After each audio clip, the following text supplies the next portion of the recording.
அவர்களையும் மற்றும் அனைத்து நண்பர்களையும் கழக உடன்பிறர்கள் அனைவரையும் வருகவர் என்று வரவேற்கின்றேன். இந்த ஒரு சிறப்பான ஒரு நிகழ்ச்சி கொஞ்சம் நல்லா கிராண்டாக பண்ணணும்னு நினச்சோம். ஆனால் கொஞ்சம் சாயந்தர நேரம் வச்சு தான் நல்லா இருந்திருக்கும். கொஞ்சம் காலையில் நான் டைம் கொடுத்ததுனால எனக்கு சொல்லிட்டாங்க. இருந்தாலுமே நல்லா நீட்டாக ரெடி பண்ணியிருக்கிறீங்க. இந்த பெயிண்ட் ஒரு 3 நாள் அடிச்சு பண்ணி கொடுத்துருக்குறாங்க. கொஞ்சம் அடுத்த வருஷத்துலேருந்து ஃபங்க்ஷன் இப்போயே நான் சொல்லிடுறேன். சாயந்தர நேரம் சரிங்களா, ஒரு 6 மணிக்கு மேலே வச்சு அந்த அன்னைக்கு ஒரு விளையாட்டு போட்டியெல்லாம் வச்சு கொஞ்சம் நல்லா நீட்டாக தெளிவாக பண்ணலாம், பிரச்சனை இல்லை. இந்த அன்னைக்கு இந்த இடத்த கொடுத்த நம்ம 2 பேர்த்துக்குமே அவர் வக்கீலன் அவர்களுக்கும் மற்றும் அந்த தர்மன் அவர்களுக்கும் ஊர் மக்கள் சார்பாக மிகப்பெரிய நன்றி.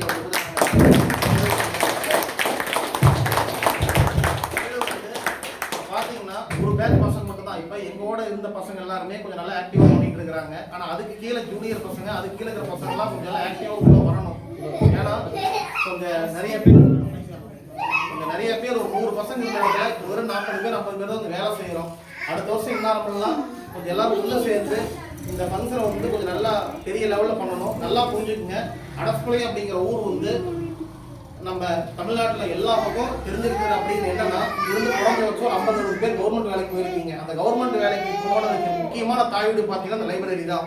இப்போ உள்ள சொல்லிட்டு இருந்தாங்க நிறைய பேர் கேட்டு பண்ணணும், அதனால தான் இந்த இடத்துல போதுங்கிற அப்படிங்கிற மாதிரி சொன்னாங்க. ஆனால் அன்னைக்கூட அண்ணன் ஒரு 2 பேர் 3 பேர் தான் கொஞ்சம் நல்லா படிச்சவங்க இருந்தாங்க, நல்லா ட்ரைனிங் கொடுத்தாங்க. நானே சின்ன வயசுல பார்த்தீங்கன்னா பிரகாஷ் எல்லாம் சொல்லி கொடுத்துட்டு இருப்பாரு.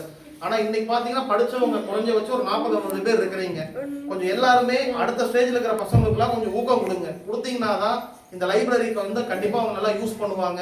பண்ணினாதான் நம்ம ஊட ஒரு பெருமை உன்னை கொஞ்சம் எல்லா பக்கம் போடுவோம். அந்த பெருமைக்காக மட்டும் சொல்ல, ஆனால் கண்டிப்பாக இந்த ஊரில் பிறந்த பசங்க பாரு என்னென்ன பண்ணுறாங்க அப்படிங்கிறத கொஞ்சம் நம்ம எல்லாத்துக்கும் சொல்ல முடியும். அதனால இருக்கிற பசங்க எல்லாருமே, ஏன்னா ஒரு ஊர்ல 400 பேர் இருந்தோம்னா குறைஞ்சபட்சம் பாருங்க மொத்தமே ஒரு 50 பேர் 60 பேர் இந்த இடத்துல நின்று இருக்கோம். ஆனா அடுத்த வருஷம் இப்படி இல்லை. அந்த சரஸ்வதி பூஜை ஆயுத பூஜை அப்படின்னா ஒரு வீட்லையும் சொல்லுங்க உங்க அம்மா அப்பாக்கெல்லாம், இந்த இடத்துல நான் ஒரு ஊடு கட்டி உங்களுக்குலாம் சாப்பாடு போடுறேன் அப்படின்னா அந்த லைப்ரரி யூஸ் பண்ணி தான் நான் பண்ணினேன் அப்படிங்கிறது. அதனால எத்தனையோ கோயில் நிகழ்ச்சி நடத்தலாம்.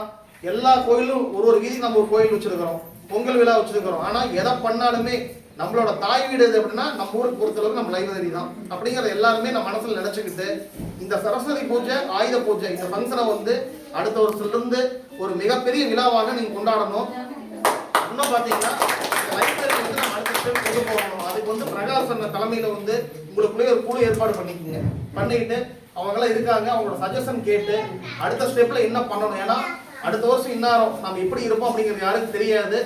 நாம எந்த ஸ்டேஜில் இருந்தாலும், இதோட மேலே போனாலும், இந்த ஸ்டேஜில் இருந்தாலும், இதோட கீழே இருந்தாலும், நம்ம ஊருக்கு நம்ம லைப்ரரிக்கு நம்ம என்ன பண்றோம் அப்படிங்கிறத நீங்க எடுத்து சொன்னீங்கன்னா அதுக்கு உண்டான எல்லா முழு பொறுப்பையும் எடுத்து தமிழ்நாட்டிலேயே மிக சிறந்த லைப்ரரி நம்ம லைப்ரரியில கொண்டு வரணும் அப்படிங்கிறத நம்ம ஊருக்கு.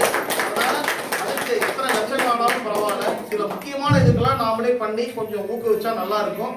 அதே மாதிரி நம்ம ஊர் பசங்க மட்டும் இது பயன்படுத்துறது இல்லாம எந்த ஊர்ல இருந்து பார்த்தாலும் ஆனா இவ்வளவு பெரிய ஒரு சின்ன ஊர்ல இவ்வளவு பெரிய லைப்ரரி வந்திருக்குதா அப்படிங்கிறது மற்றவங்க ஒரு பேர் சொல்லி பண்ற மாதிரி கொஞ்சம் பண்ணி கொடுங்க.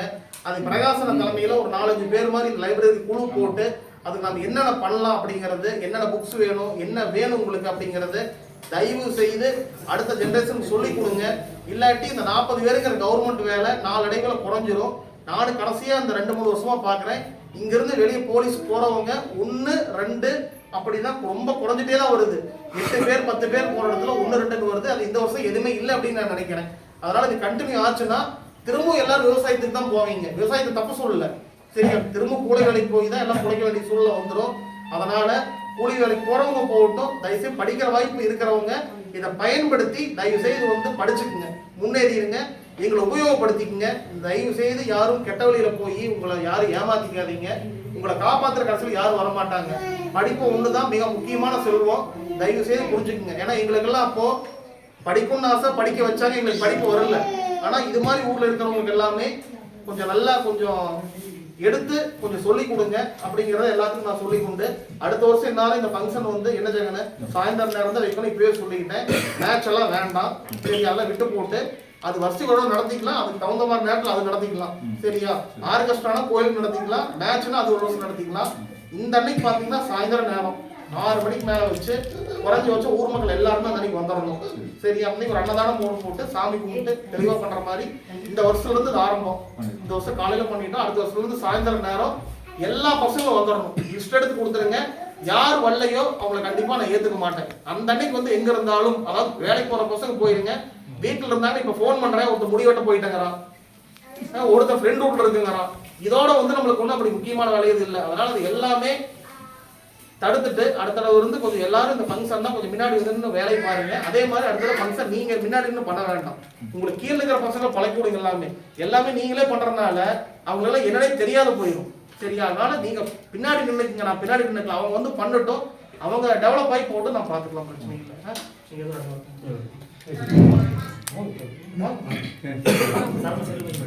சரி சரி சரி போதும் கூட